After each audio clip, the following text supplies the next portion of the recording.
இந்த ஆண்டுக்கு ஒரு முறை பராசக்தியின் ரகசியம் வெளிப்படும் நேரம் வந்துவிட்டது. இந்தியாவின் வடகிழக்கில் அஸ்ஸாமின் குவஹாத்தி நகரில் நீலச்சல் மலை மீது அமர்ந்திருக்கிறது அன்னை காமாக்கியா தேவி கோவில்.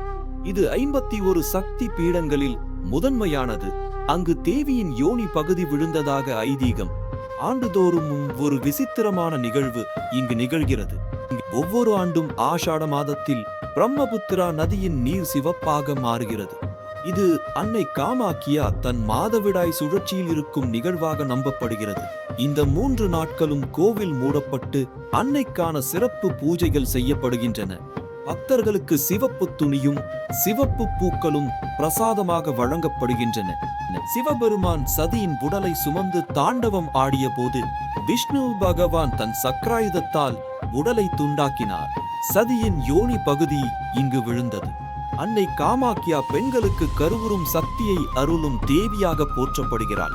இங்குள்ள சக்தி பிரபஞ்சத்தின் படைக்கும் சக்தியின் ஒரு வெளிப்பாடாக பார்க்கப்படுகிறது.